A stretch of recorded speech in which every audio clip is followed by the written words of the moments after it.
Yeah, it's such a pleasure to meet you. Um, Likewise. I've seen and been very impressed by a lot of your, how shall I put it, very rich content on your Facebook page, which is how I came across you. Um, Thank you. you're one of those people who has a deep commitment to authentic and intelligent and creative communication. And I just love that. It's so inspiring, especially in the wasteland of mimetic, effluent that we're commonly exposed to. Yeah, it's kind of funny that you said that I'm inspired by your Facebook page because that phrase in itself is kind of like perhaps surprising in some ways. Um, is it? I mean, it's of course people can be inspired by Facebook, but maybe we're both, maybe we have a certain point of view about Facebook. So, but also that's super kind of you to say, and I think, yeah, I mean, I would say similar words for some of the stuff you put online, like you're kind of hacking into the system way of posting and just kind of getting people to see things differently. Yeah, just really appreciate also what you're doing. So thanks for enjoying and thanks for having this chat. Yeah, I mean, I think there's an activist aura around the way we that you and I each uniquely participate in these mediums, if they're even worthy of being called mediums. Because they're so highly and I think largely malignantly curated by the forces that developed and uh, sort of populated them, right? So, I had a conversation a few weeks ago with Sergio Toporek, Topo, who Mhm. I'll explain in a moment. So he was running a super popular Facebook page called Beware of Images, and he had about 300,000 subscribers. His posts these days get around 10 or 15 views. He's been thoroughly throttled by Facebook. He's a graphic designer who was using images to warn us about their danger, right? Mm. Which is why I bring him up, right? Because I think we're participating in the medium with a spirit of using it. Yeah. The way I call it is trying to catch people where they are. But in some sense, we are using this medium that perhaps we both have a certain distaste for as a way to try and make people aware of those things. When I first came to San Francisco, I was working for a man named Mansour Sadi as a computer technician in a printing house, and I was very young. And he sat me down and told me a story of what had happened in his country in Iran, where IBM had given a computer to the Shah to track dissidents. And when the Shah fell, the Ayatollah got a hold of that data. And they sent all the people, they sent, students and professors and the intelligentsia and artists in other countries who were, Iranian in other countries. They sent them a letter essentially saying, like, come back, everything will be forgiven. We'll give you a scholarship. No worries, just come home, as soon as you can. And when those people showed up, they literally just executed them on the tarmac at the airport en masse, right? They just took them out. And Mansour was lucky enough to be sick on the day that he and his brother were supposed to travel, but two of his other brothers were executed. And his sister was imprisoned in the country. And this became, I was very pro-computer back in the day. I was like, computers are amazing. We're going to do incredible things with this. We're going to publish amazing, beautiful, intelligent, articulate stuff. And It's the future. Yeah. We're starry-eyed. We are excited. Shiny toys. We feel perhaps everyone else's enthusiasm about this possible future.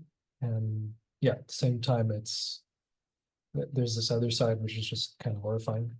It's funny how I don't know what year you were talking about, that you sort of the before point to when you had a good impression about computers. Did it change after that, or were there subsequent? Okay. So that really made me think carefully about a lot of topics that had not yet occurred to me. And as a computer technician, I started relating with computers probably in my early, late teens actually. Hmm. So that would be around 1980, 1981, when computers were just starting to become available to the common people. And my primary interests were music, art, and publishing. So Hmm. I became a specialist in printing and publishing over the years, and I watched with fascination the rise of the internet. I recall in the very early days having a video conversation with a couple in Australia, and feeling like, wow, this is the dream we had as children, right? This is like talking to people from outer space. Um, and I was super excited, but I watched how email damaged a lot of relationships because we as humans are not prepared cognitively or emotionally for instantaneous communication, right? We're Hmm. just not, we never had that before. And at first I was, Even at that time, you would describe it as instantaneous.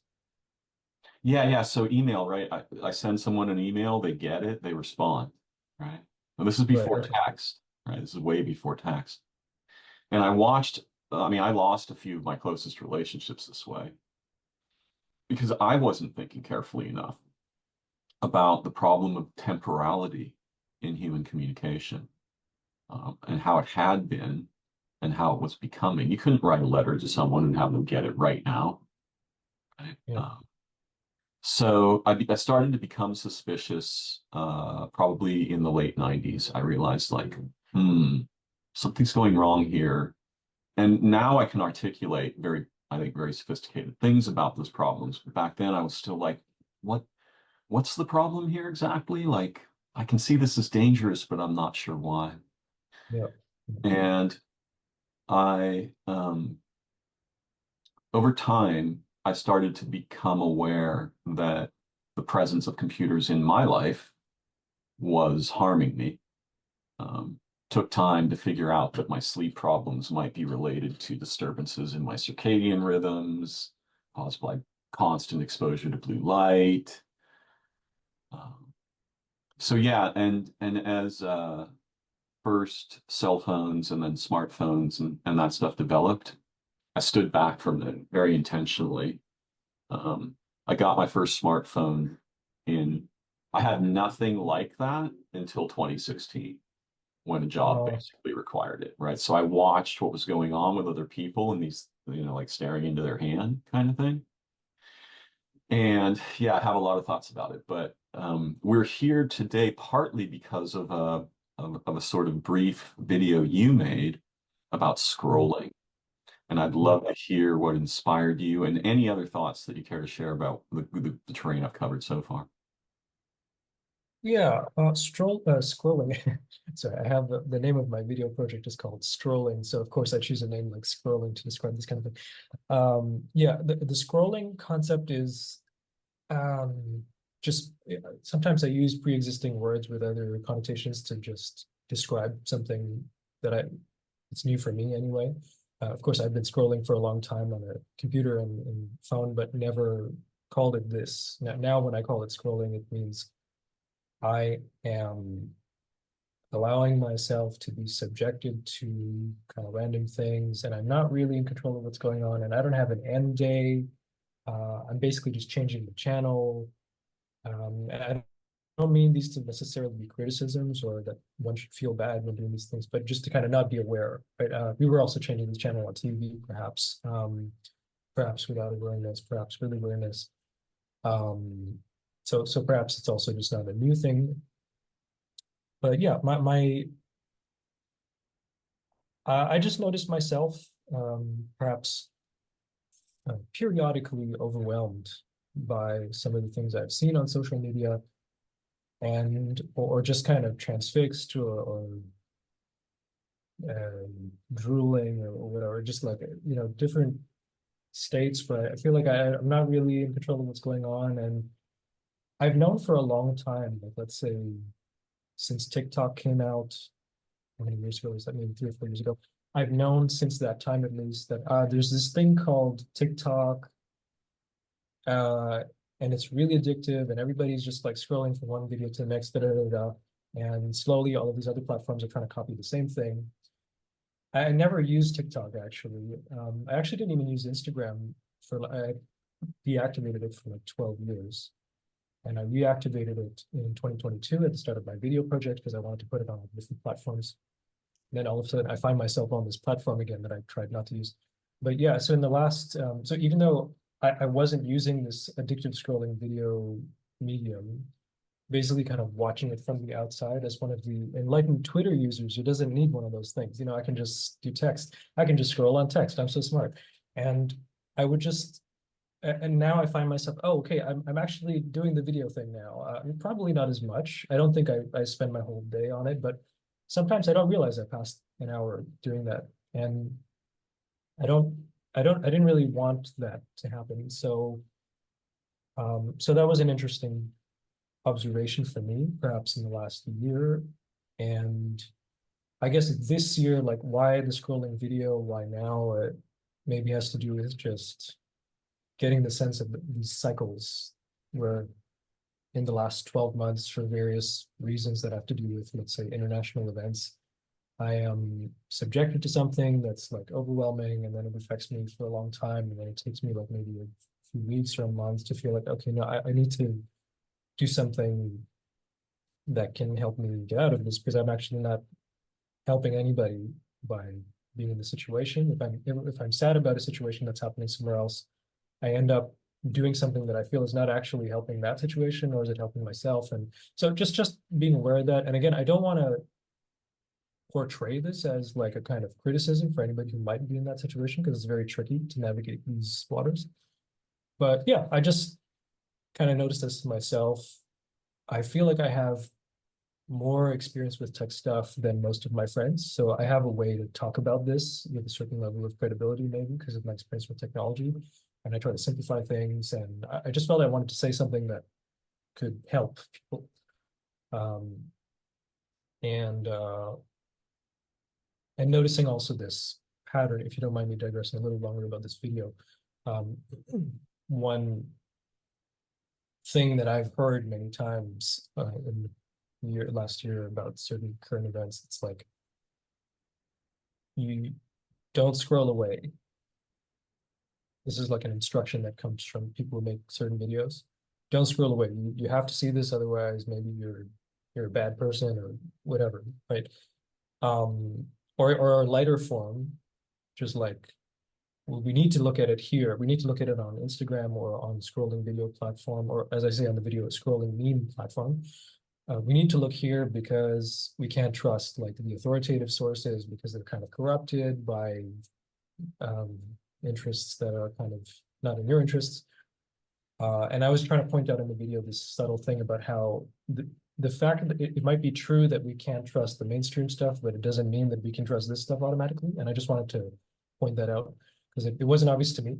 I obviously was totally involved with that without thinking. So yeah, more or less, that's kind of where I was.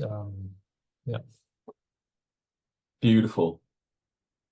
There's so much rich terrain here.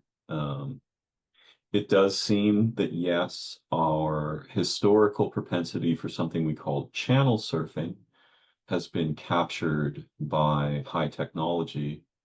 And I think it's ironic and very important to understand that when a product is called TikTok, it's going to change our relationship with time, right?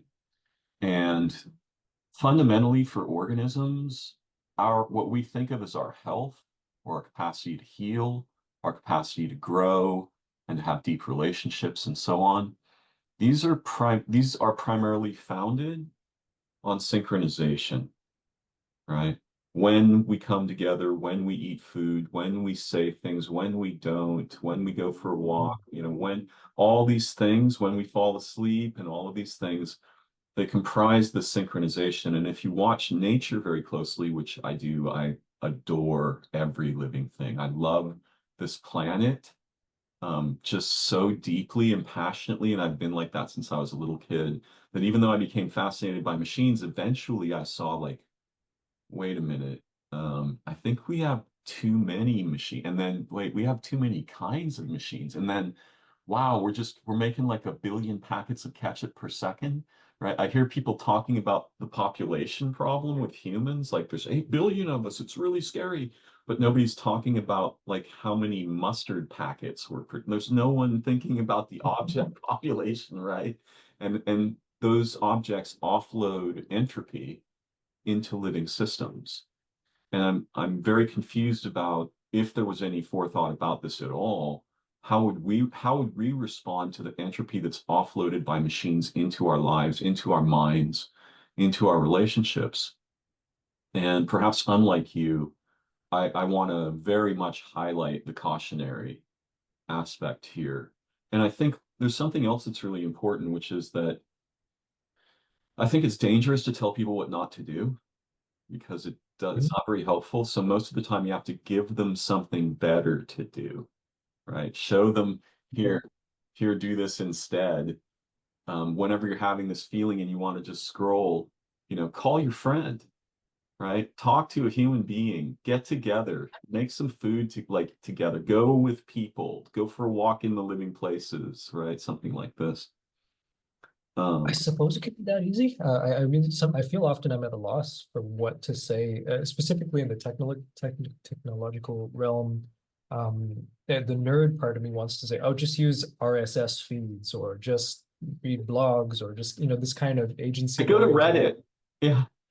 Oh, Reddit, yeah. Well, I mean, but it's not like I can't really tell people to do that. There isn't really a straightforward way. And unfortunately, also sometimes the straightforward way involves you using like some big tech company having all of your data and stuff. So I'm just uncomfortable with what to suggest. Actually, nature is probably a great suggestion, and I feel as great as I think it is. I think a lot of people might interpret it as kind of flippant, like, oh, you don't get what I'm addicted to. Actually, if you're suggesting that I take a walk, come on, it's just like this is dealing with my this is changing my nervous system. I need something like I don't know. So I feel at a loss for what to suggest. Actually, I love the idea of just replacing it. Unfortunately, yeah, and it is our need to use these things is hijacked. Everything is happening on these platforms. Our way to keep in touch with friends is happening there. Sometimes even work or important pseudo professional things that we need to kind of keep up with what's going on. Like that's through the same channels. So it's being exploited to keep us there. And so it's harder and harder to just remove things. I try and just say at least maybe try and use something else for one thing. And we just start that way, one at a time. But yeah, I'd love to hear if you have like things that you think people have received well as alternatives to these things. That's a good question. By the way, like, I want to be really clear, we're just exploring here. And I'm so glad to have you here and to hear your perspective. And I'm not trying to, like dictate what I think people should do, um, because that would be, sort of tyrannical and idiotic. I've just noticed that when something deleterious is going on, humans don't tend to respond well to being told not to do something. And so Yeah. if it's possible to think up something better to do, and I have some models of social network systems that could blow the existing stuff right out of the water and give us back the capacity to actually collaborate and stuff like this. Whether or not I'll ever chase them is a side question. But I remember, so yeah, TikTok is changing temporality, and all of these platforms change our experience of time dramatically. It's part of why I think they're addicting. I recall, I just wanted to mention this little anecdote. I was looking out my window one day, perhaps, I don't know, 18 years ago or something. And I saw a young mother walking with her perhaps 4-year-old daughter, and the mom's staring into her phone, and the daughter's on the other side of her. The daughter's holding her hand, and the daughter's like looking up at her mom, like wide-eyed and watching her, and the mom is completely on the phone. And then the child gets a funny look on her face, and then she holds up her empty hand and just looks at it, right? Wow. There's something really important you said, vis-a-vis what we're exposed to on social media and the idea that we are obligated, that somehow our attention to atrocities is transformative of those atrocities, right? So pay attention because bad things are happening and you need to know about it. I had friends who were vegan, more power to them. Love that, love that idea. What Uh, was the word? Vegan, right? Vegan. Oh, vegan. Okay, yeah. Yeah, they only eat plant matter. Right. And, they would, some of them, a few of them would post constant streams of like slaughterhouse videos and stuff like this. Mm. And there's another problem here, two actually, that I just want to broach. Um, the first is I don't think humans are equipped to think about the world, to think about things going on far away that we can't affect, but we can feel, right? For a very tiny part of human history, this has even been possible. It was impossible to think about the world, say, 1,000 years ago or 2,000 years ago, right? There's no chance of it happening. You weren't getting news from China or the Ukraine or South America. You had no idea what was going on in other places. And most of your cognition and your problem-solving ability and your vigilance for threats and opportunities was highly limited to a very local scope with people you actually knew, I think. So that's one thing I wanted to point out. And the other thing is like, apparently some people have the impression that posting about something rotten or malignant or terrifying on Facebook is somehow a form of action that that goes to solve that problem. And I don't think that's what's going on. In fact, I would argue that our capacity to post about something is actually replacing our capacity to form up together and act. Now, it's not only replacing it, it's not the only thing going on. We can use social media to form up and act together around problems, and that does successfully happen. But I think for many, many people, this display behavior replaces what might otherwise motivate us to become involved. I'd love to hear your thoughts. So I'm just trying to write down my other thought, but can you just repeat the last sentence? Yeah, I'm concerned that our display behavior on social media, for many of us, not everybody, right? These are very complex matters. Those are trees with many branches, right?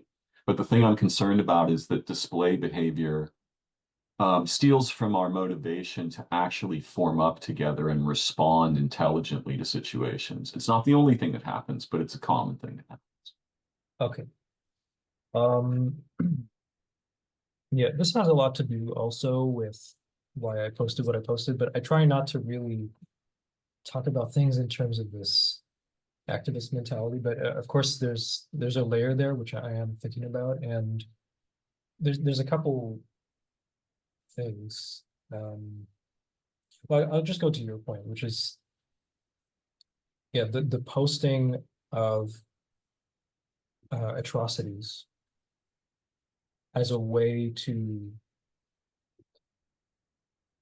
get people's attention that something's happening, and I guess something solve the problem, right? Like it's sort of like, question mark profits. Like um I don't think it's completely disconnected from solving the problem in some way. It's just it has to do with the part of like getting people to know what's going on. I suppose like we need people to know what's going on in order to get them involved, maybe. So it's kind of a logical thing to do. But the organizing of that interest and energy, I think, doesn't happen automatically, and certainly won't happen just in the comments. I mean, it can, but uh, it seems the way I think about it is it's a I'm not used to saying this on the internet, but I'm just going to go with it. So Yeah, I think it's disconnected with um, disconnected from how power works. So it's not we're not voting, like when we pay attention to these atrocities on social media, the amount of engagement that is gets is not a determining factor in how government policy changes. I think we understand that, but there's some maybe disconnect there. Like I think what people are imagining is that by posting it, you get people feeling angry about this, and then at some point everybody's just going to come together and we're going to demand, and it's going to become this big kind of demonstration or protest somehow. And perhaps that would work if there was like a critical mass in the real world. So, like somehow that social media engagement translated to, let's say, even half the number of people engaged like on the street somehow, or on the street in the sense of like maybe they go on strike, or maybe they contribute in whatever way that would help that cause. Like they'd have to figure that out and everything. But okay, like if that happened, like maybe this would be a useful strategy. But I don't think that's what's been happening. I might there might be some instance of this working in this way where somebody posts about something and people get involved and then it changes, right? Maybe we need more of the stories, but it seems like we have too much information already, and there's too many atrocities, and everybody's just kind of getting too much horrifying information, and we're kind of paralyzed from it, and we don't know what to respond to first, and then we don't do it, and then we're just not going anywhere.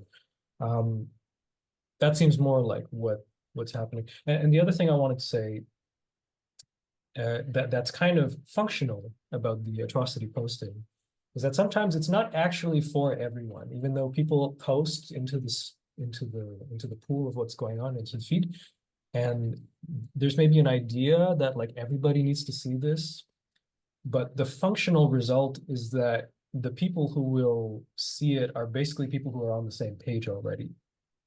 So you're not going to cross your bubbles by posting that thing. You're probably not going to surprise people. I mean, somebody might be like, "Oh, wow, I didn't know that was going on." Okay, but I think for the way things are happening now, there's so much of this stuff that I think basically people are talking to their in group, and that's actually fine. It's totally fine for people who are passionate about a specific thing to talk to the people who are also passionate about that specific thing.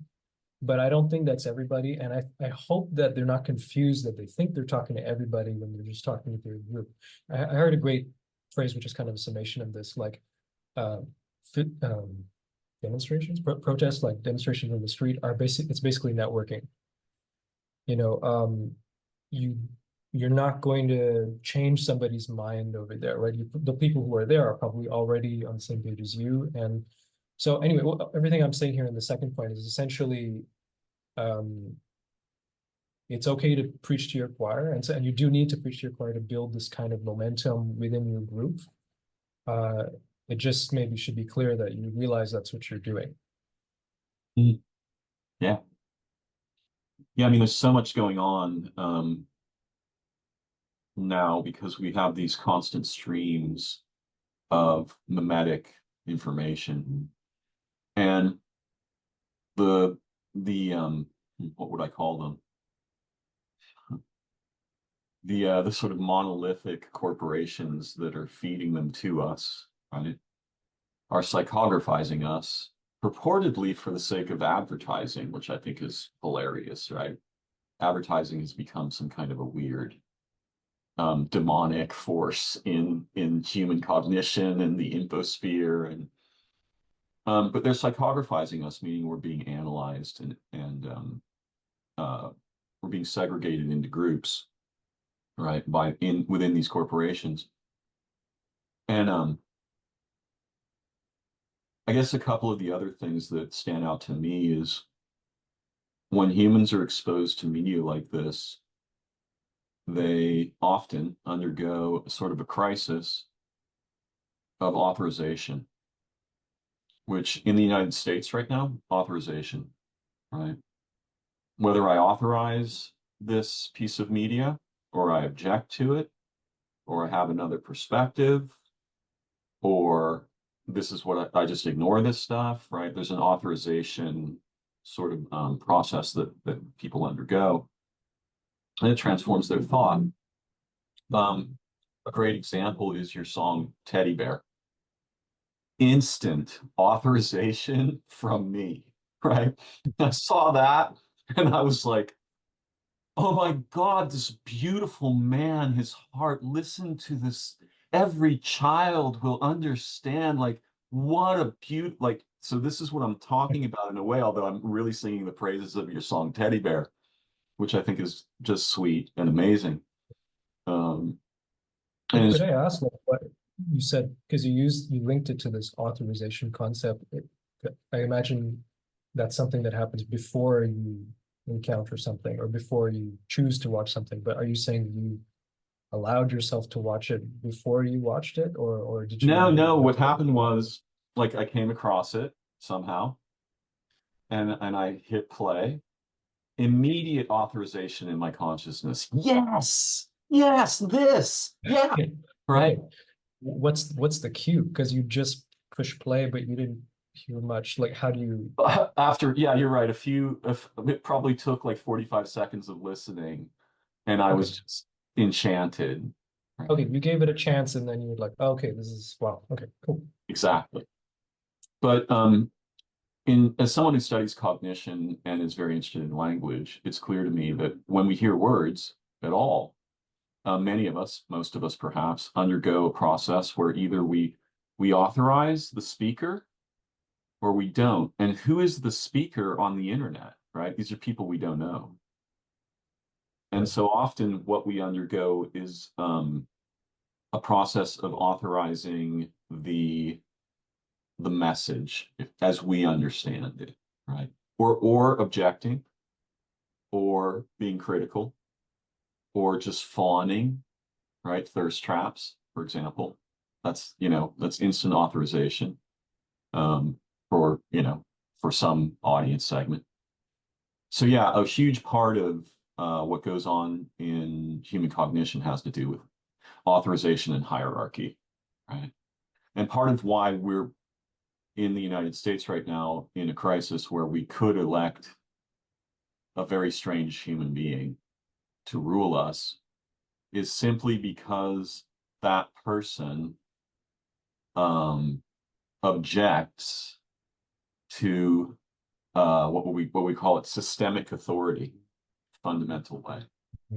And that objection captures millions of angry people who can't stand the idea that there's any kind of authority other than what they think or what they object to or whatever their pet, anger triggers are, right?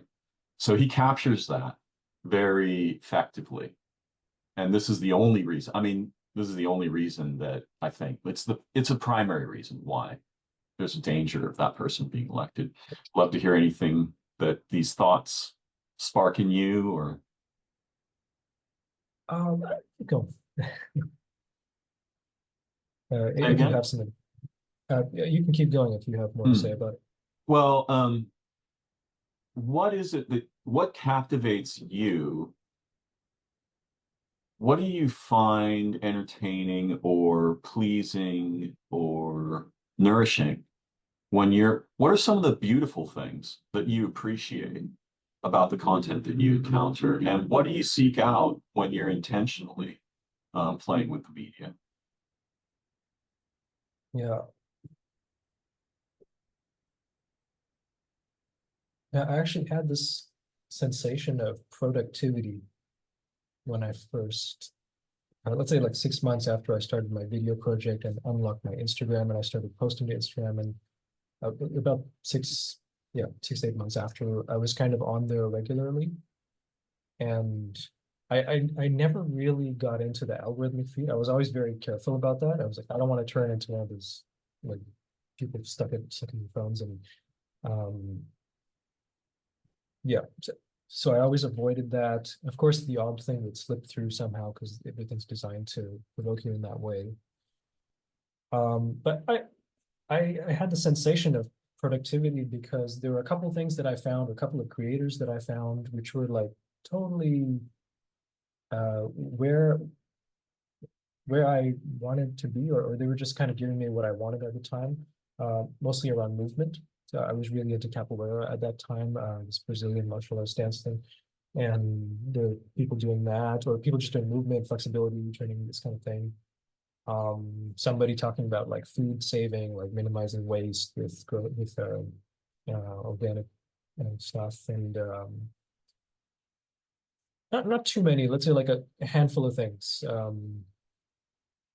And I thought, oh, how nice. I just get like one of these things every now and then. I don't really need all of them, but like it's useful enough, and I'm glad to have this information and enough of those things that sort of transported into my real world, perhaps my movement practice, my dancing, or like it's helped me figure something out, or even this sort of psychology stuff. Like I don't pay too much attention to that, but there's some ideas in there that like, okay, yeah, that's really sensible.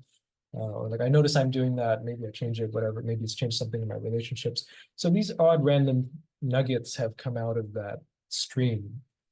And it's never prompted me to like find as much of it as I can. I just kind of take what comes and I go back to my day, and I try to manage that time I spend in the stream, whether it's algorithmic or not.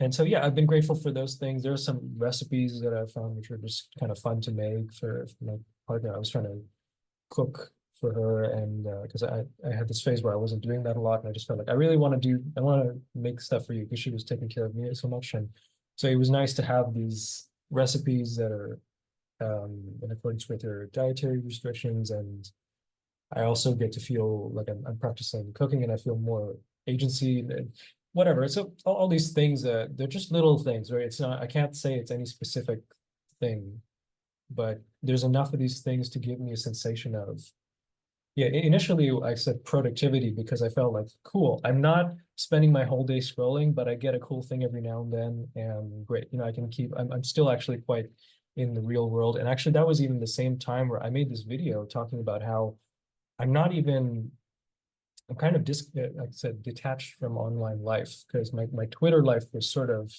in hiatus for some time because I was living with this collective in Berlin, and my social cup was saturated for like 3 months. I was having, everything was just happening in person. So I didn't need to look at my phone for anything. I didn't need to send a message to anybody because it was all just kind of there, a bit overwhelming. But I found myself not wanting to even look at Twitter, Mastodon. I had this newsletter that I used to write, and I didn't. It's like I was asking an older version of myself to write this. It felt forced, so I just kind of stopped, and I even made a video about this called "Detaching from Online Life," and yet at the same time, every now and then I would get some of these nuggets from the stream, but it was all kind of manageable. So that was kind of cool, and I don't know like at what point I got to where I was maybe more recently, but yeah, it's there was some loss of that deliberation to manage it. Yeah. Anyway, but yeah, to answer your question, it's just uh kind of random stuff. I've oh yeah, so another big part of it, which I didn't mention. Yeah, I keep saying I was a Twitter person. So let's say for the last, I don't know, I got a Twitter account in like 2009, I think, or like really early, and probably been using it for like over 10 years, let's say. Um, and I'm into programming, and a lot of my bubble on Twitter is into that tech world, those tech topics. Um, I'm very kind of, what am I trying to say? Um, I think I lost my train of thought.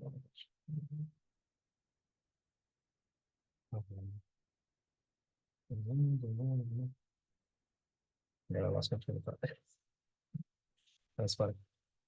Maybe it'll come back. Yeah.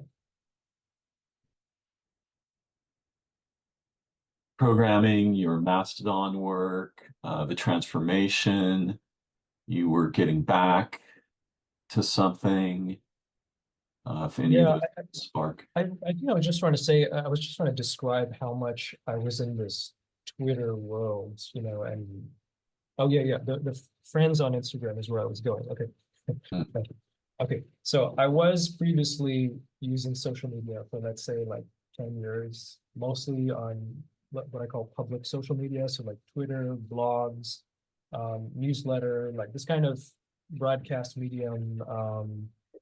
I have a certain bubbles that are there, certain topics about technology or like uh, data sovereignty, self-hosting, whatever, different tech topics. Every now and then I would talk about like organizing information or like life or whatever. But I had this range of things that I would do mostly when I was online. And almost none of it had to do with my friends, actually, in public social media. It was all stuff I was interested in. It was all interest based. And so one of the things I was grateful for, and this was to answer your other question, is when I started using Instagram, my friends were there. And it's mostly my friends, actually. I wasn't following things out of interest. Those nuggets that I got were just these random things. And eventually maybe I followed a few creators that I didn't know, but most of it was actually my friends. And I appreciated uh yeah, just the way that people received my video project, the strolling project, because it kind of meant something to them, or they knew the people who were there, and it just felt like this social experience that um, seemed to be a healthy extension of what was happening in the real world. And I'd never Mhm. really experienced that on Twitter because I'd never engaged with my friends on Twitter. My friends wouldn't use Twitter because they're Mhm. not into the tech topics or they don't understand this like short form. So that was an interesting feeling also that, okay, cool, I'm getting these nuggets and I'm feeling actually more connected to my friends somehow. This is great. Um, and someone later told me to, that Instagram is great, even just for the stories thing, because you get to see what people are up to, and then it's disappears in 24 hours. There's no guilt about catching up. I had all these perspectives about how it's nice to catch up with people. It's nice to see what people are doing, my friends are doing. I probably have a lot of them on Facebook, but I don't have this kind of sensation over there. I don't know why. But yeah, it was nice to have that. And I guess it still is to know what my friends are up to. But I think I just became aware that there's a radical difference between what we experience on Facebook and what happens on Instagram because there's no, I mean, I'm not a big Instagram user. I have an account. I almost never touch it. Um, but I can go to Instagram and go to someone's Instagram and I can just see like images or stories of what's been going on and I don't see anything else, right? I just mhm. see that. I just see what they're doing, you know. And you can go to a person's profile on Facebook, but on Facebook you got the news feed, quote unquote, which is a Yeah. very ironically titled situation, I think. So yeah, that's interesting, and I can see why that might feel human, much more human, and relational. I'm curious about, so when you talked about productivity, were you talking about creating content? I was talking about feeling enriched in some way that carries into other aspects of my life without Ah, tying me to the platform somehow. ah, I see. Ah. Like even if I stop paying attention to any of those things today, I'd still feel like, okay, cool, I have some tools. Right. So it's as if you're curating your exposure to the medium and you're being selective about things that actually enrich your experience or your knowledge or your capabilities. You know, you mentioned capoeira. I study Tai Chi and have for 40 years. So movement is an important part of my life. And there's all kinds of things where I've got some little problem or something, or I have a question that I want to solve, and I can go to the internet and basically, you know, almost every time, or even if I'm worried about something, right? Something different happened that I don't know what it means, say with my health or any kind of thing, and I can go there. And there's a problem in that if we're trying to solve, if we're afraid, I think, if or maybe I'll just speak for myself, if I'm afraid of something, right? And then I go to the internet, that can quickly effloresce into like Whoa. like I can get spun up, right? And I've had people come to me who've been spun up by the internet, and I've got to talk them down and go like, okay, let's start at step one. We're just going to go steps 1 and 2 here together for a few minutes, and never mind step 50 yet. What are your thoughts about this?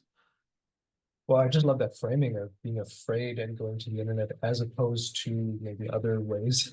I like the idea that you might realize you're afraid and maybe not go to the internet. I don't um, never never thought to think about it in those terms, but I think that's super helpful. And yeah, I think what I was saying in my scrolling video is really, it's not even specifically about scrolling. It's just maybe like watching yourself and understanding how you engage with these things. And of course, scrolling is one dimension of that. But what you're saying is that it's another, it has to do with that as well. And just mindful use of these things. And I said the container is poisonous in my video. You know, we're using this poisonous medium, which is scrolling, but we can still use it somehow if we're strategic and hopefully we don't hurt ourselves in the process. And yeah, I think that that's what it's about. It's just trying to be conducive somehow, despite the circumstances.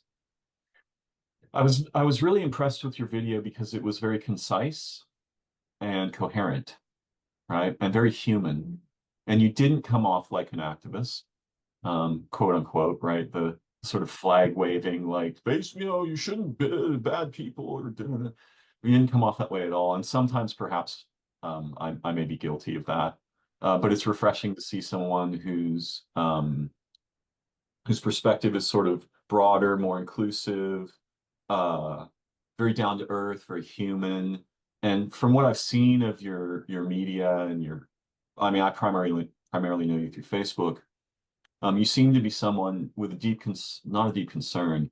You embody heartful authenticity with other people, and you bring people into your life, and you converse with them about matters that are very deep and important to our daily lives, to education, music, to thinking about our situation, and sometimes even social media.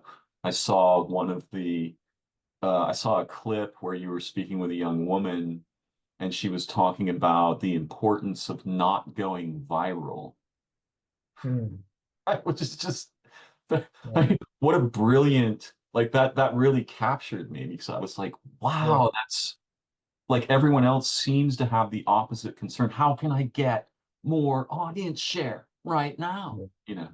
Uh, Yeah, and she was someone, I think at the time she probably had 4 to 5,000 followers, right? And at that point, she's talking about how to not go viral because she's perhaps understood something about the issues that can arise from that. And uh, I don't know if she still has that perspective, but yeah, I also think that's fascinating. And I've also, I mean, yeah, everybody's kind of pulled to want the number to go up. So it's nice it's one thing to hear somebody say it who perhaps doesn't have, and this is such a silly metric, but like, yeah, someone who maybe doesn't have that many followers to say that kind of idea. And perhaps we would all take that equally seriously. Hopefully we would.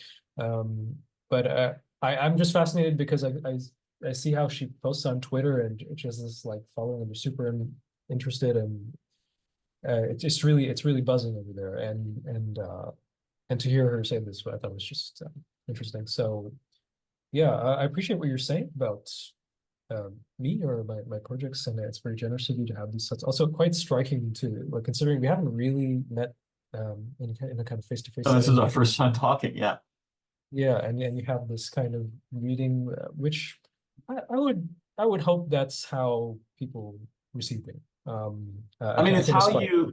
it's okay.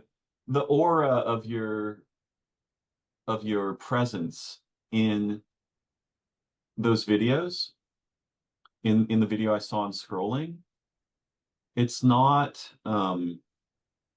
okay, so my sort of primary game is as a creative intellectual, right?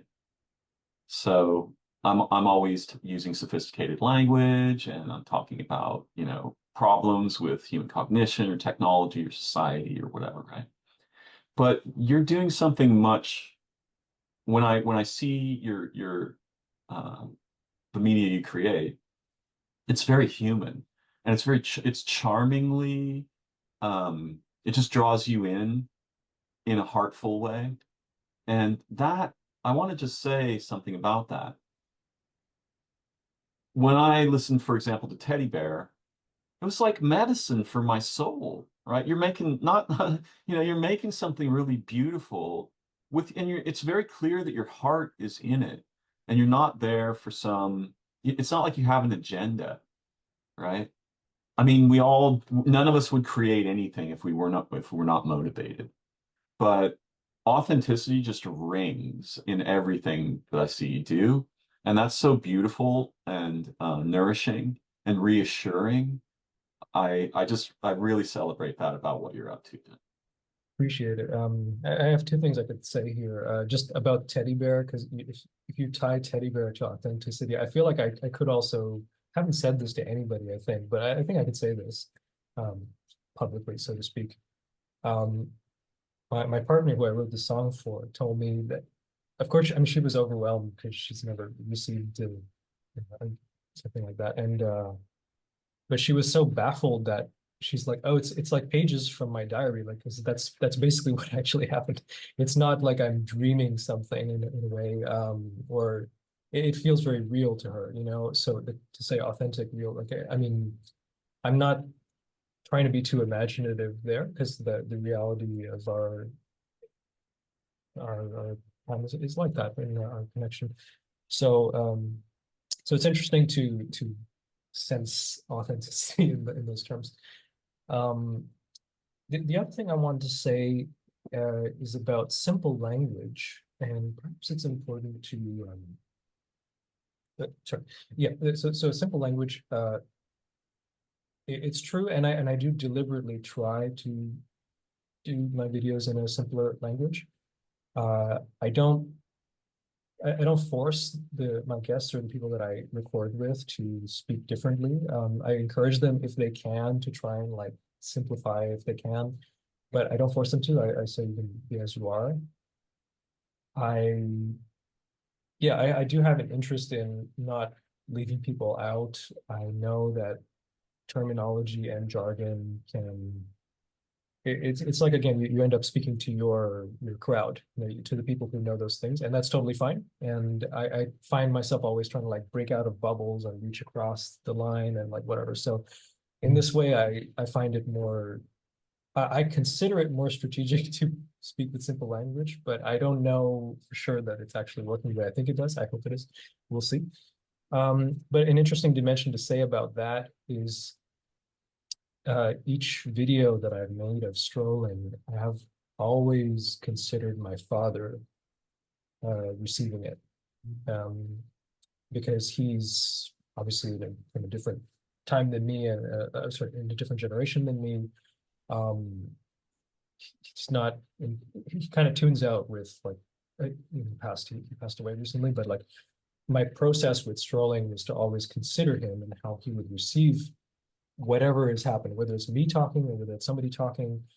So I always wanted to make sure that I wouldn't lose him. And of course, it's not guaranteed. Sometimes maybe I did, but I was surprised at how sometimes he was brought in to certain people that are quite the opposite of his inclinations politically, or whatever ways, right? So those things I would consider successful. That, you know, maybe you have some kind of stereotypical crazy artist type personality who's very free and wavy, and somehow he's, if I had presented that person in that way as a kind of exotic, or I don't know, unrecognizable strangeness, then perhaps he wouldn't have been able to get it, or maybe he would have, oh, there's nothing I could do about that. I don't know anything about art. I don't relate to this. I don't, whatever. But he was drawn into one of the stories that this person suggested, and ended up watching some of the other videos, etc.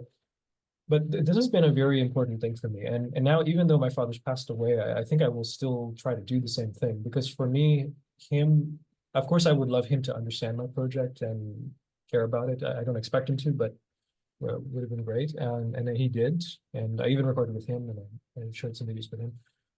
But I, the way I've seen it is that if I can reach him, then there are other people perhaps like him, or not like him, but it means I can reach other kinds of people who maybe have similar inclinations. I'm so glad that you shared that particular concern and awareness. This is exactly the kind of thing I was hoping to hear, right? Like something about what motivates your way of working with media and how you communicate with people online. And that's just beautiful. I also lost my father pretty recently. Um, and I'm taking a page from you on this one because one of the things that you're saying is like, that I think it's really important to highlight. If you do the same dance every time, you're going to be dancing to the same people every time, right? If you do the dance that you're used to doing this one dance, and that's the dance that you got attention for doing, especially on the internet, right? Because attention, it's hard to avoid the power of it. And it can literally mean new opportunities, right? So if your audience grows dramatically, now you have opportunities we would imagine that you didn't have before, and some threats too, right? There's some downside. So I think it's very common for people to just want to grow their audience, if they make stuff. But I think what I'm hearing from you is something really beautiful, and I mean, it's exactly what I'd kind of expect. Well, no, it's not true. I'd have to have been prescient to expect it. It's just that you're communicating with with your audience with the same kind of heartful attention that you might, you know, employ with someone who's in the same room with you. Ideally, they are like if it's a Right. conversation, ideally it would feel like you're just sitting in front of us, or whatever. But yeah, Yeah, that's actually how I felt when I watched your video on scrolling, which right. we have to make a distinction between strolling and scrolling. And these microphones don't always transmit the consonant sounds as clearly as we might Yeah. like. Strolling Um, as in walking, scrolling as in social network. yeah, I mean, most of the videos I made while walking, right? So I'm Hmm. just out walking in the world for 4 or 5 hours, and I'll take 2 of those hours and You're the champion stroller, man. You have a whole YouTube channel with like hour-long videos and you're strolling and talking. I watched some of the videos. It's great. Yeah, I carry some of wow, that. thank you. Yeah. Yeah, I love it because, and, I'm kind of similar to you in how I use media. I'll let the algorithm play with me a little bit, but I don't sign in. So, Uh, right. And I've had, especially recently over the past few months, I've made very deep connections with a couple of young people who were watching my content and decided like I want to talk to this guy. And Beautiful. so that's something, and also, yes, I'm critical and I'm concerned about Facebook and YouTube and Google and all of these things. I think honestly, we need to build something better that gives us the benefit of what we call analytics instead of delivering that to corporations. That's the simple version. Mhm. The benefit of analytics. Yeah, so we're being analyzed and psychographized by these corporations for sure, right? For market segmentation, if nothing else. Okay. But you mean we become the beneficiaries of what is analyzed. So we learn Yeah, more about we're ourselves. okay, we're about to enter a phase where these cameras and microphones are going to know very complex things about our physiology, right? They're going to read pupil dilation, they're going to read moisture on the skin, they're going to read heartbeat. Very simple toys like things that go on the Xbox can already do some of this stuff a long time ago, right? So if we're going to go there, we should go there before they do, is basically my idea. We should do this in a way that keeps that data very protected so that only we have it and we can use it to become more intelligent together and to actually solve problems in the world that we care about, to organize, to learn together, to teach each other, to sort of raise each other up. This is my toy idea. What do you think? Yeah. Toy. Well, I mean, it's great. I think it's I don't think anybody would argue that it should be any other way. It's wonderful. What I wanted to say earlier was like, are you suggesting that we try to do it faster than the forces that are creating those things? But maybe a better way to ask this is perhaps what you're describing, if it wasn't obvious to a lot of people who are dissatisfied with technology, whether they're in the tech world or out of the tech world, if it wasn't obvious to them already over the last, let's say, 20 years, um, sorry, if it was obvious to people and they wanted it, and I'm sure people have wanted it, why haven't we been able to go there somehow? Why do you think? Okay, so there are really weird forces that influence how technology gets implemented in our lives. I'll give you one simple example. We're using a browser technology, right? Like whatever browser, I don't know what browser you favor, and we don't have to announce that here because that's a very personal choice. Um, I mean, yeah, knowing which browser, but so we're using a browser technology that essentially hasn't changed since 1997. I could show you a browser technology that would look like it's from another universe, where every time you touch that thing, you would get smarter and everyone around you would get smarter. We're using the internet like the index of a book. That's the dumbest idea ever. And there hasn't been a single disruptor that came along and said, hey, wait a minute, there's this entire manifold of information, but we're going at it like the index of a book? What? That's not how our minds work. That's not how our creativity works. That's not how our emotions work. And so the problem is, one of the problems that I think is really important, and I won't sing about this too long, is that our minds emulate the technologies we're exposed to. So we need to build technologies that encourage our minds to blossom and our relationships to blossom, and perhaps even our dreams, right? Our visions of what it might be to be human together, or even when we're alone. And I mean, we could be dreaming in data through the same interface that we're scrolling through a list of things. What are we doing? And Google hasn't come up with something better?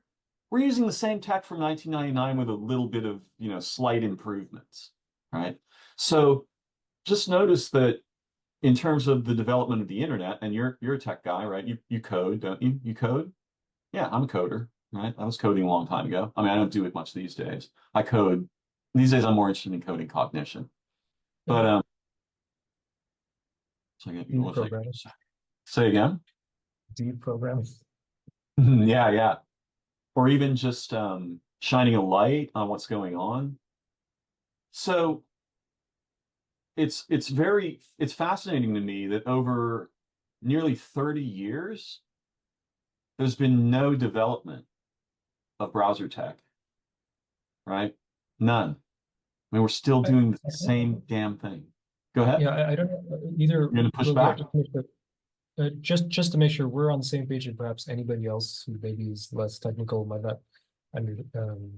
understand that. The way I hear what you're saying, it's obvious browsers have changed because now we can do video conferencing and WebRTC and location, da, da, da, da. But I think what you're saying is the paradigm hasn't changed. Like maybe Yeah, and I'm there's specifically, difference in the standards and but okay, the yeah, granted. window, yeah. Yeah, granted, that's true. What I'm specifically saying is that the technology we call a web browser, that is the primary interface to the information on the internet, is garbage and it hasn't much changed in 30 years. And similarly, I mean, we have a worse problem with our social systems, right? Like governments and the military and the military industrial complex and this kind of thing. We're still using code from like, I don't know, 1850, right? We're building unimaginably sophisticated machines, but we're not yet commonly building intelligent societies. And on a small scale, you can find instances of people doing that, right? I'm sure you've had experience of that. You mentioned having lived communally, and that's a very intimate situation where people are, they're being human together, right? In a meaningful way, I like to think.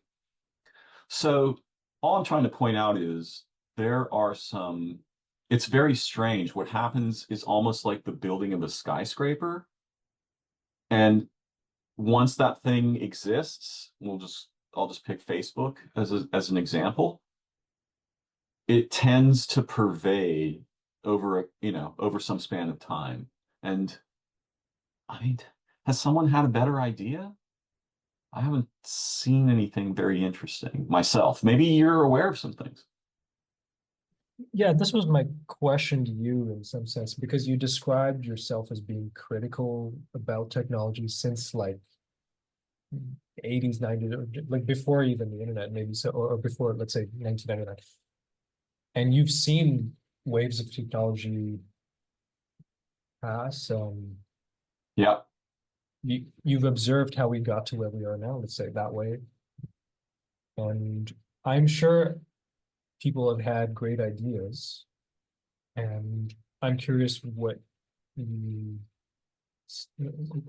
why you would suggest that any kind of greater idea hasn't happened. I think you were alluding to that with like you're affected by the technologies that we subject ourselves to, or Our but cognition emulates features of the technologies we're exposed to. right. And were you trying to say with that we wanted something different, but we kept using the older stuff? And as you say, we haven't changed ourselves in 30 years, and so we're still kind of stuck because we're not changing the main technology. I mean, yes, yes. So, and again, I'm speaking specifically of the web browser, right? The primary Yeah. interface, which I think of as the primary interface to the internet, but actually this thing is the primary interface to the internet, Yeah. right? Web browsers are like, who sits behind a browser? I'm a dinosaur, right? I'm 60 years old. Nobody's I sitting think behind a browser. Nobody's sitting behind a browser. Well, some people are. But we could do that so much differently, and nobody has, and I find that shocking. So all I'm trying to say is that it's clear to me from observing the developmental history of the internet that some things get stuck. Some things get stuck, and they become very sticky over time. And it takes often decades for someone to come up with a better idea. And perhaps the reason that nobody's come up with a better web browser is simply because this is a more attractive target.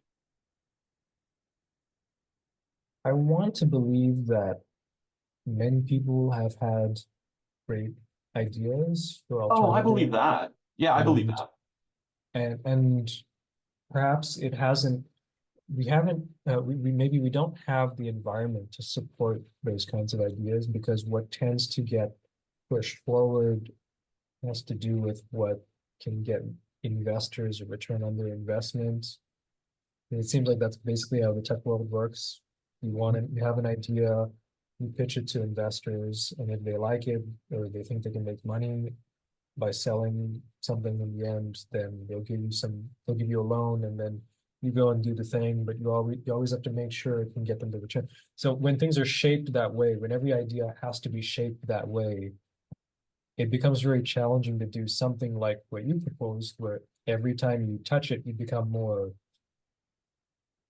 conscious, more whatever as a human. Like that's not inherently profitable, maybe, or perhaps it could be, and maybe it hasn't been explored in that way. But I feel like that has to do with why technology is the way it is as well. I think part of that is the dominance of advertising and consumerism in the equation, right? That's how you make money. How do you make money? You make money by advertising or selling people. So right. Now, Um, I can certainly show a model of ways to um, produce value, money, by doing other things. I don't think that's as radical as it sounds, but mostly advertising and products dominate the the development context. Yeah. Now, I'm just curious. We I want to maybe shift away a little bit from this idea that I like to play with a lot. And by the way, I've had this idea for almost 30 years, so it's ancient. I've been sitting on this forever, right? It's a thing I call the knowledge amp. It's just a way of using technology, all technologies differently.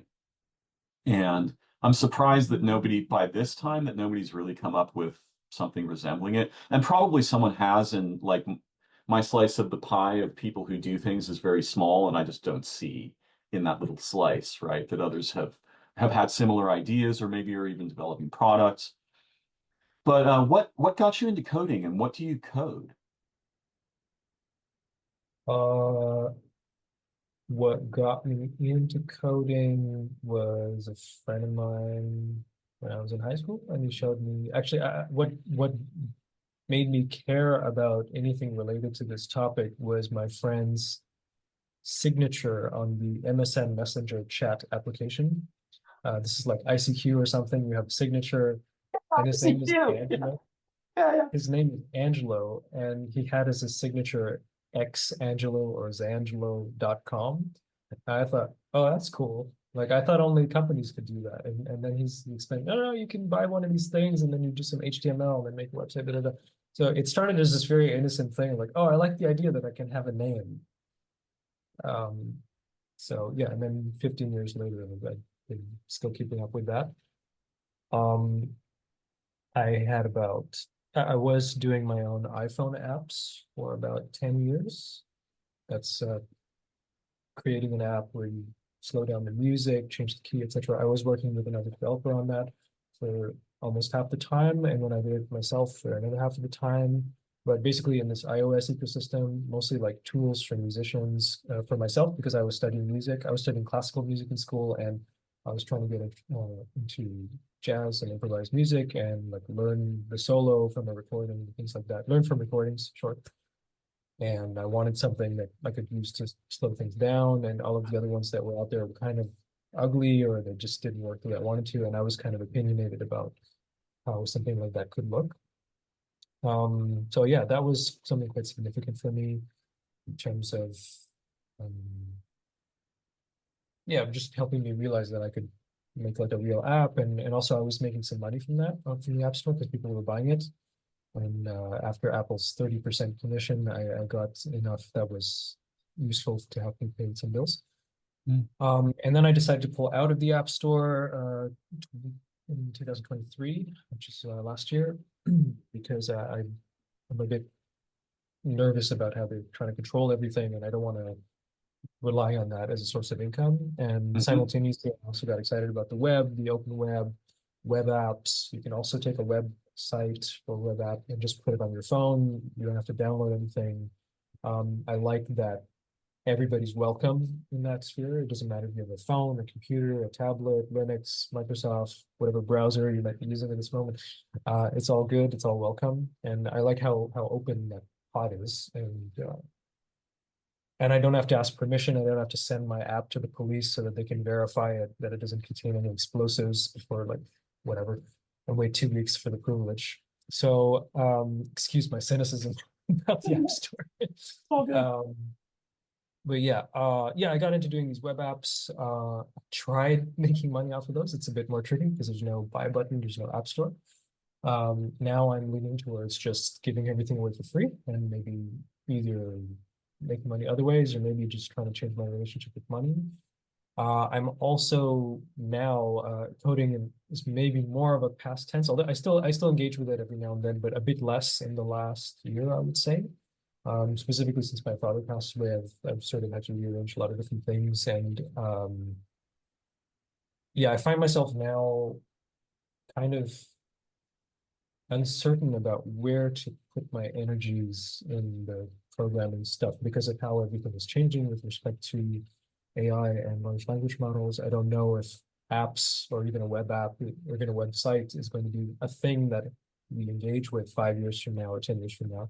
It may not even, you may just end up typing or saying something and then whatever you need happens. And there may not need to be this kind of custom interface. So I have some open questions about that I don't know. So currently I'm a bit farther from coding than I was, but I still have to fix my own stuff every now and then. So I'm thought about it.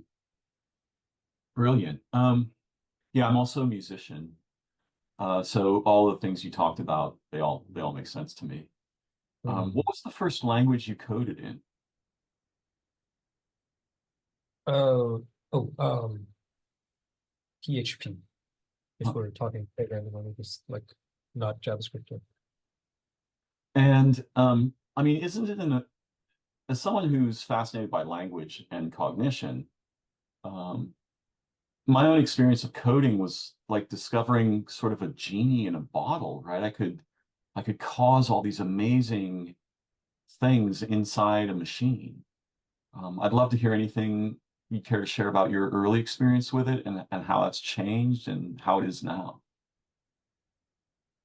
Wow. Well, that's like 15 years. So I'll try to, excuse me, I'll try to be concise. Um, when it started, or let's say for the first half, maybe even, I don't know, like first 40% of it, I don't there is that sensation of, wow, I made the computer do something and it's kind of magical. And it really fed into my kind of obsessive organizational tendencies. Like everything is like it's like exactly like to the pixel to the everything is Precision, super the hyper X-Acto precise, knife. Yeah. exact exact to knife level, or even more precise. Like it's just I love that precision somehow. So that was probably enough to draw me into creating all kinds of things. I think in the beginning I was mostly just creating websites. Actually, I wouldn't even actually I haven't even called what I do programming until very recently. But like yeah, I was making websites, and then I got into like making my own log content management system, read entries from the database, show that this kind of stuff. I could never actually figure out how to do iPhone programming because it was like a different paradigm. I guess it's actually technically an older thing than the web stuff. Web stuff is from the 90s. iPhone stuff is like technically based out of the 80s. So I couldn't like figure it out like 5 times, and that's why I ended up um, finding someone to help me with that. Hmm. Eventually, I did figure that out. It was also a great process to work with this person, and we collaboratively like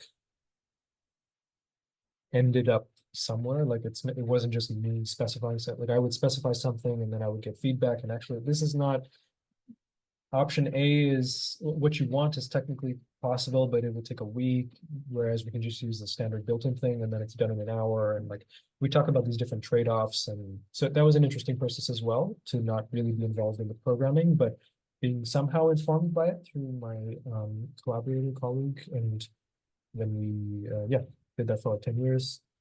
Um, and I guess the later and later it gets, it becomes more and more like, gosh, why does it take so much work to get this thing to do what I want it to? I have to type so much. It's like, and then yeah, the computer does exactly what you told it to. So something's wrong and you don't understand why, and it's always your fault because you didn't, because it does exactly what you said, and it's kind of brutal in how it does that.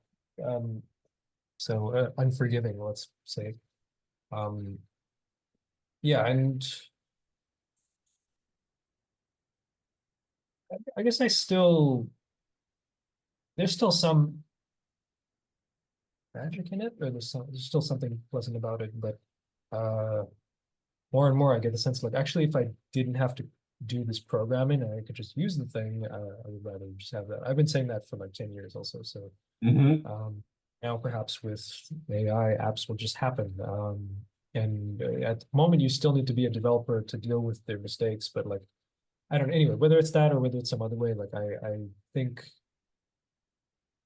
um, yeah, it'd be nice to do less talking to machines. Yeah, I came to a similar conclusion myself, maybe 20 years ago after I was in it pretty heavily for 20 years. I guess I first coded in BASIC. I learned some C. Mostly I was interested in um, music and games, those two things. But the concept of coding radically transformed my understanding of the nature of language because now you have tokens that actually cause events to take place, right?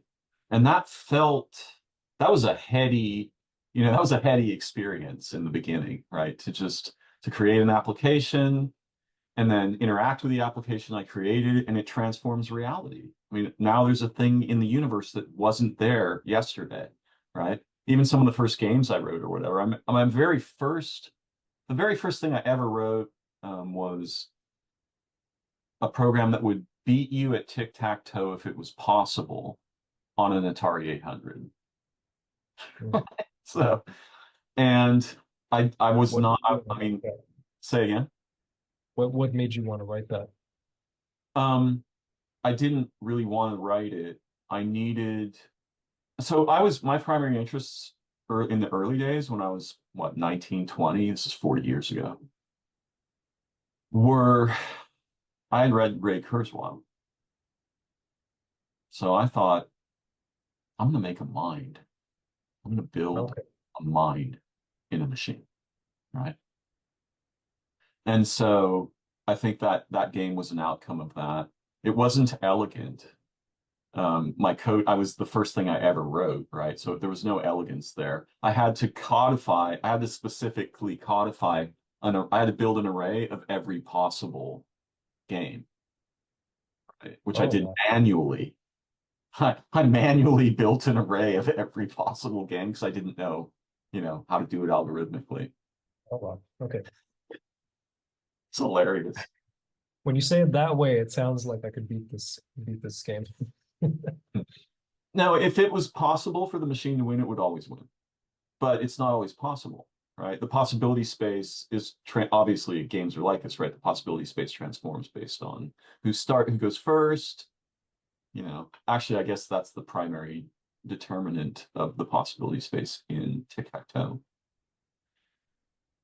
Um, oh God, what's the most amazing app you've ever touched?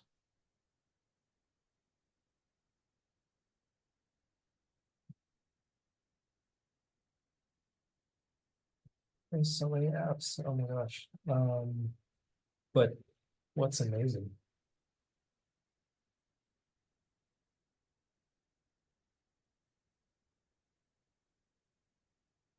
I am very blurry thinking about this. Maybe it's a Uh, crappy question. maybe. I actually can't help but think of my own app. Not that it's the most amazing app, but I love that I made something that was purpose built for my needs as a musician, and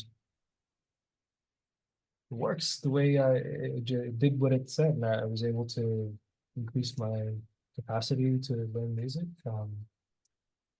Other people have said the same thing, so it's not just my experience, and so I like that. That's great, and that's what. Well, there's And this is nothing. actually if my I think my perspective about apps did come from this perhaps Steve Jobs mentality of like technology should augment us, like the tool should augment us. I've never been interested in an app that will tell me the notes of what's there or like do things for me in this uh, yeah, like I made something that I can use as a tool that extends my capacity, or at least that's how I'm framing it. And it's arguable whether this is actually a distinction, but like I do have this angle in most of the things that I do with technology, which is it should augment you in some way. You know? I feel very similarly. This is the motivation behind the toy that I was talking about, right? I think like when we touch a machine, particularly if we're going to be doing that together, it should really give us something profound, and certainly it's possible for that to happen. So why isn't there more of that going on is one of my questions. But I have a couple of other questions, at least if I mean I have endless questions. I'm curious as anything. Um, Yeah. just to know a little bit more about your life history and your encounters with media that changed you. Could you tell me a few books that radically altered, a few books that really had an impact on you? Mhm. When I read Entertaining Ourselves to Death by Neil Postman, it was one of the few times where I felt compelled to read everything by an author. That was not normal for me. So the way he talks, and then there's been a couple of his other books as well, like Technopoly and I forget the titles now, but like, yeah, his his perspectives about technology and education have been quite formative to me.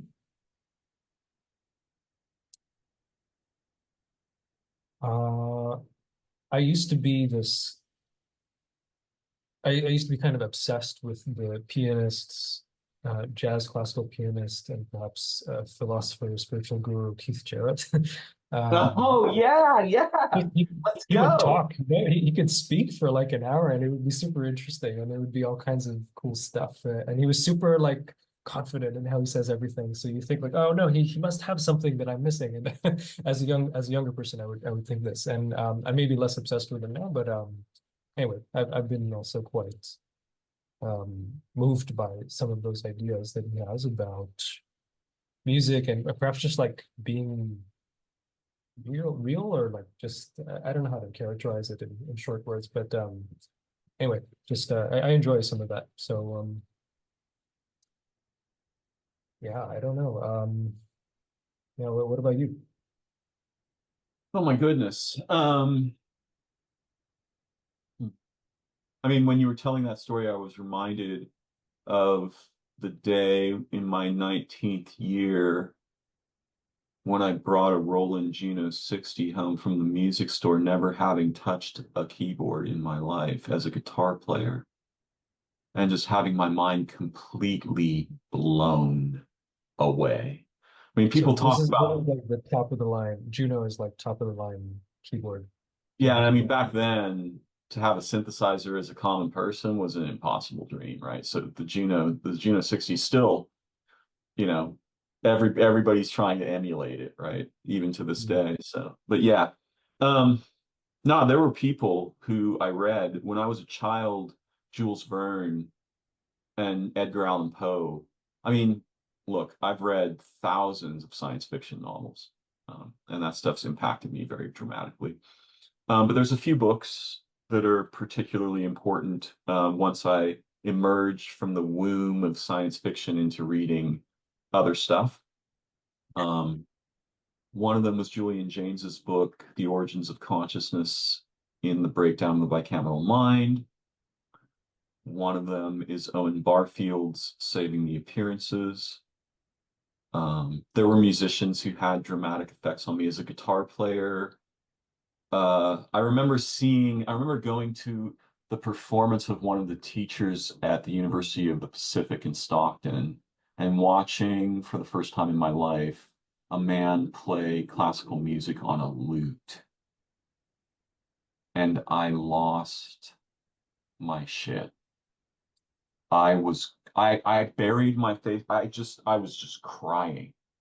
I was crying, right?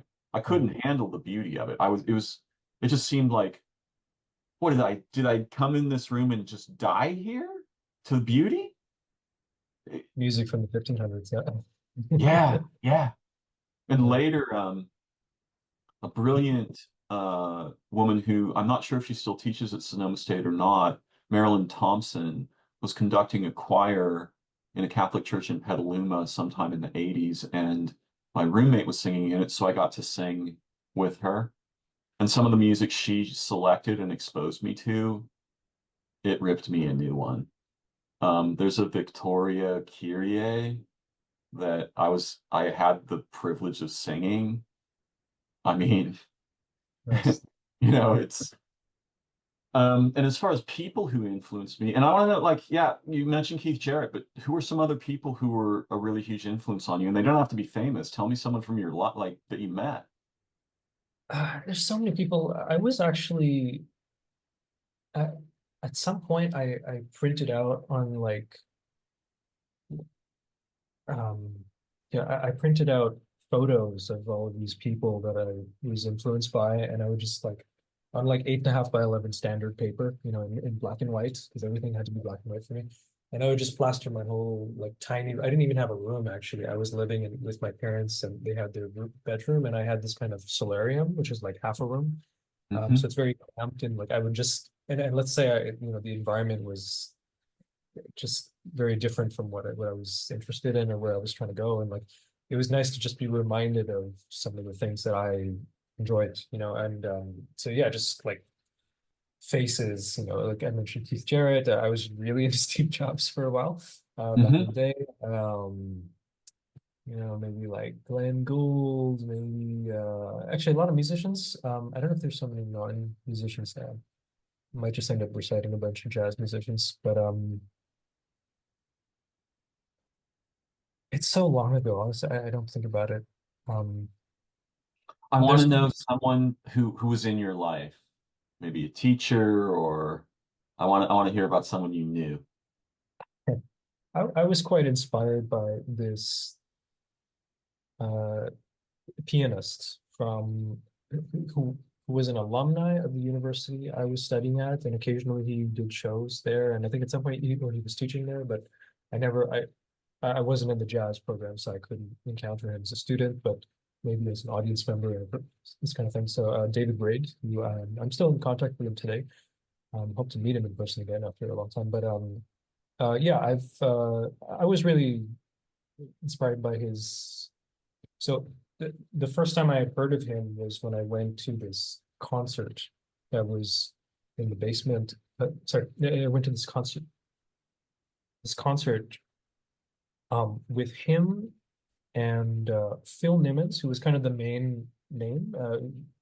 Phil Nimmons, for anyone who's not in Canada, is passed away this year actually, but he was known for many years as like the dean of Canadian jazz.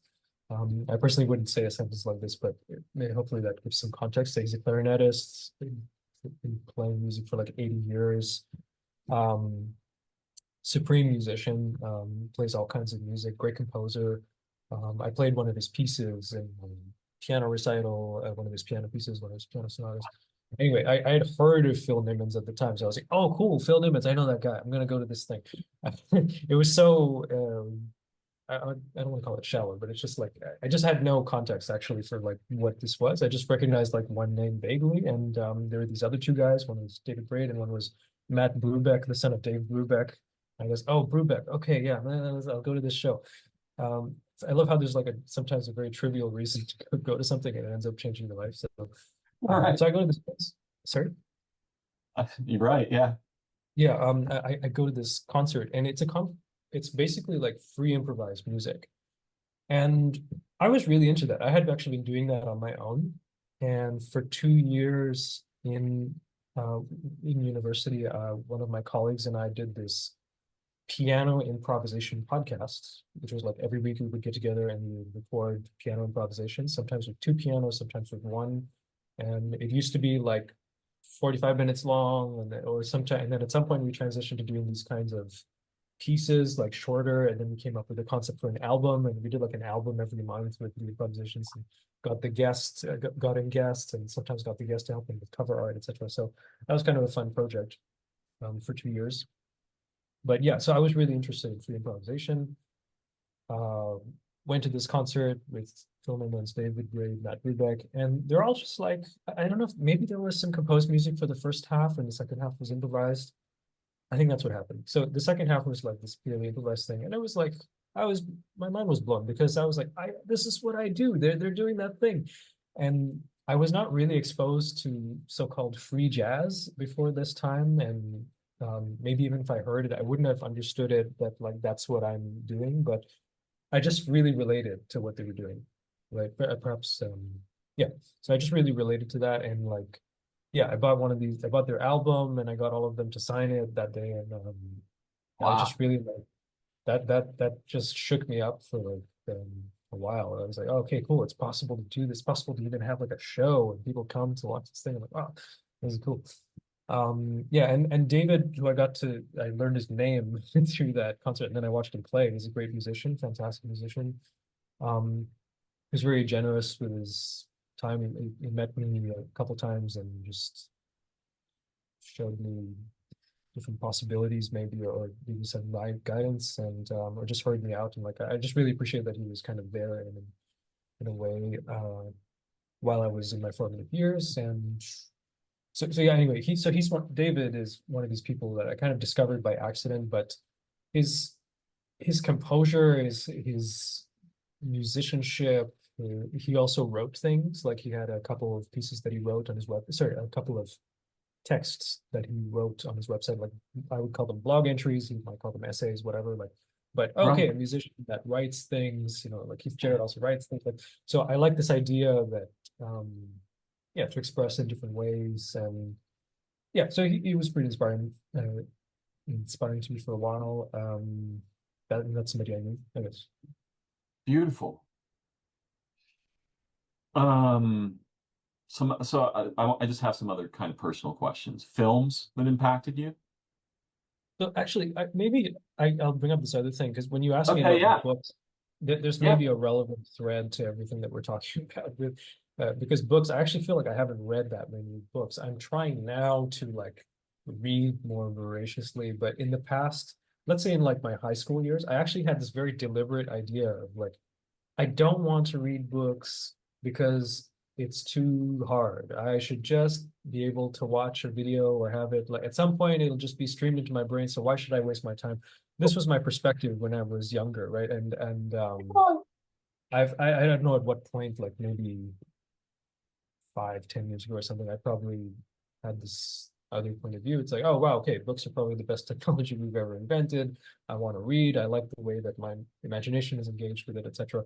But I think it's an interesting I mean, anyway, I think it's relevant to our conversation to have this kind of perspective that like uh I should just be able to watch something because it's in 3D, or maybe at some point I just get the information like the Matrix, like I'm just waiting for that and to want Right. that. I'll be able to catch up later when they can just beam it into my skull.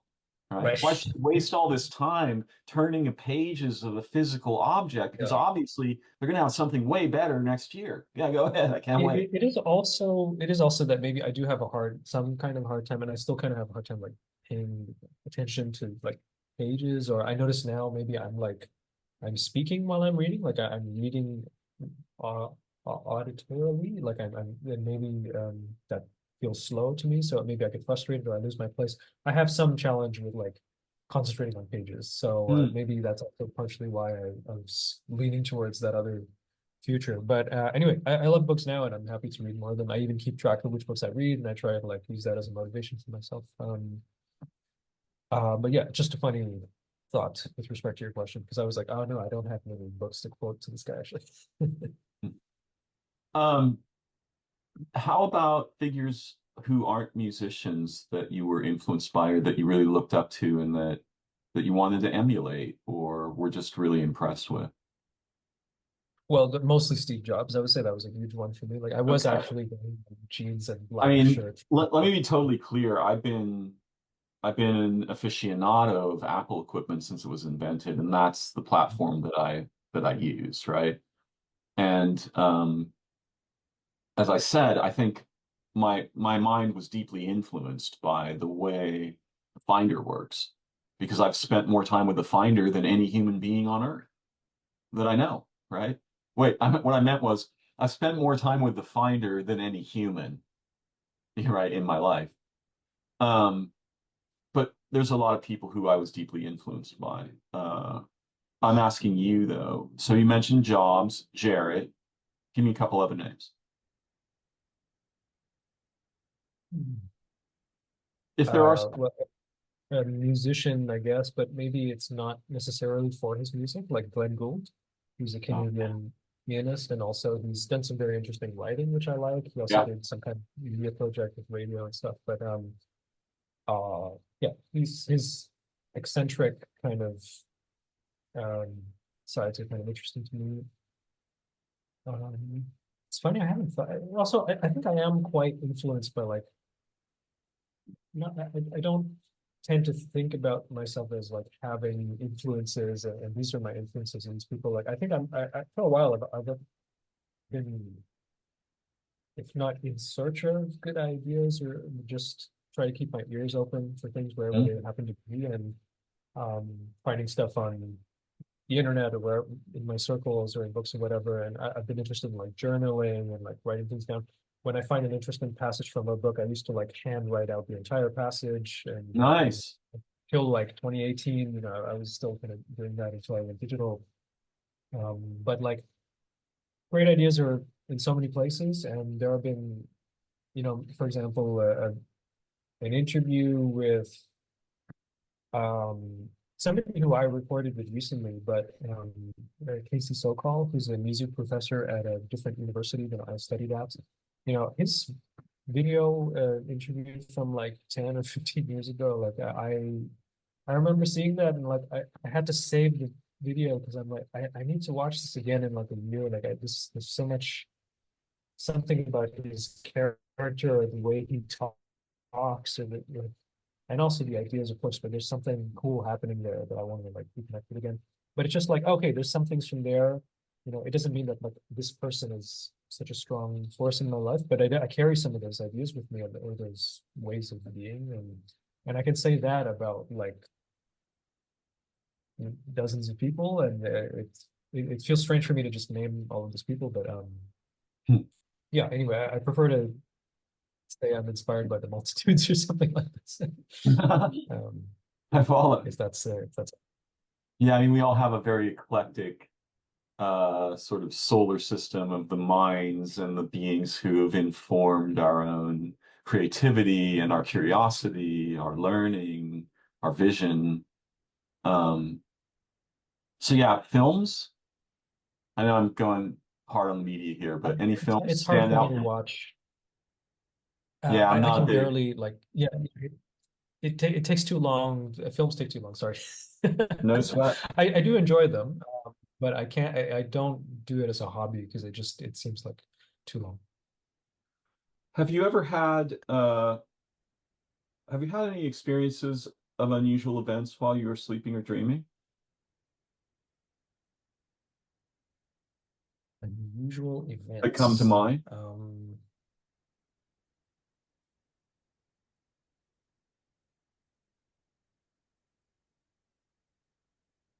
I would basically say no, but at the same time, to share that my perspective about dreaming is like, um, I think I try to keep it in a box. And I think maybe you have a completely different way to look at dreams, but Hmm. yeah, my inclination is just to kind of not read too much into them, like just see it as my brain or my mind figuring things out or whatever. And so I have this, because I have that perspective, I tend to not, or perhaps I even deliberately try to um not get too affected by them, because of course while I'm in them it's like, oh my God, it's really scary, or I'm really emotional about it or something, or it can kind of overwhelm me, and I don't want to feel like I can't trust the reality that I'm in or whatever. So there's something about it that's kind of, I don't know, it's a bit eerie to me, and like no, it's not eerie, it's just like,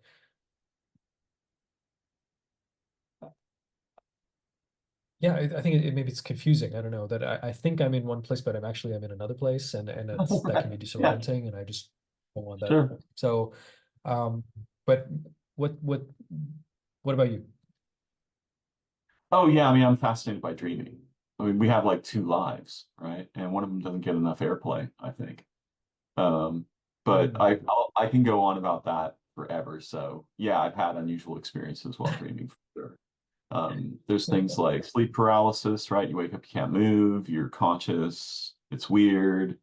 There's strange things going on in the mind.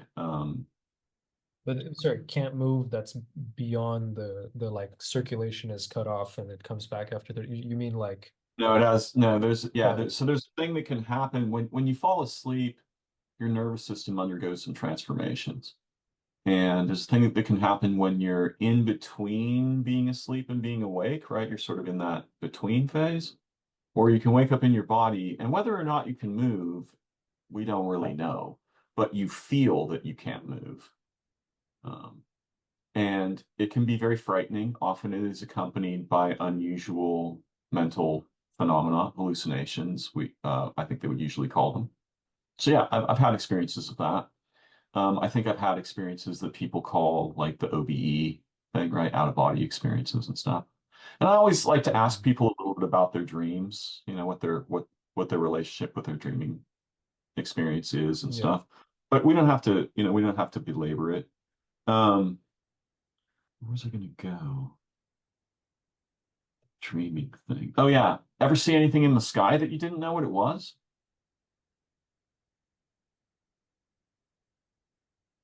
Mm. It's like the book question. It's like, oh, I don't look up enough. But I mean, of course, I look at the sky.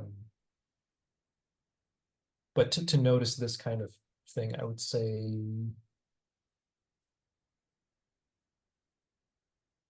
sometimes there's like something flashing, and I just hope it's not a plane.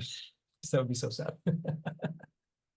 Or if not flashing, just like, oh, like, yeah, maybe it's like a star or something. But anyway, that's just me wishing something. Um, yeah, not knowing, I guess nothing comes to mind at the moment. Yeah. Um, do you have pets? I have never had pets, except for some reason I remember when I was like 6 or 7, there was a turtle in our house. And we used to keep poking its head back into the shell because I was a kid and I didn't know any better. Um, but no, I really like other people's pets. And I don't think yeah, I think I move around a lot and I'm traveling. I'm not really in a stable place, and it doesn't have the affordances to like have take care of the pet, and I tend to avoid that kind of responsibility. hmm It's funny, I've heard extremely few humans ever use that word affordances. Um, so it's interesting that you Design selected word. that. Say again. It's a design word, right? I was Oh, is introduced to it? design from, yeah. Wow.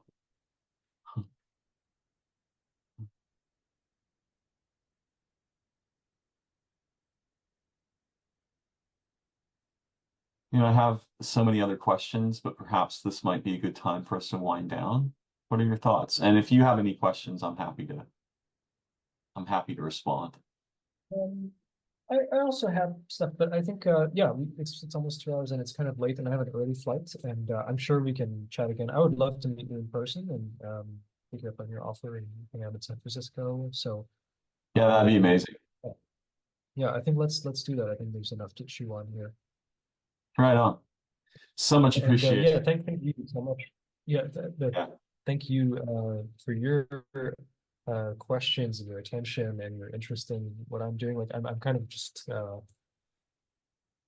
yeah, it's just it's very heartwarming to have someone take an interest in what I do on the internet in this way, and then to react in a way that feels like kind of concordant with what I was trying to do in the first place, which seems to not Brilliant. happen so often. But yeah, I appreciate your honesty and your time, and yeah, it's great. Thank you.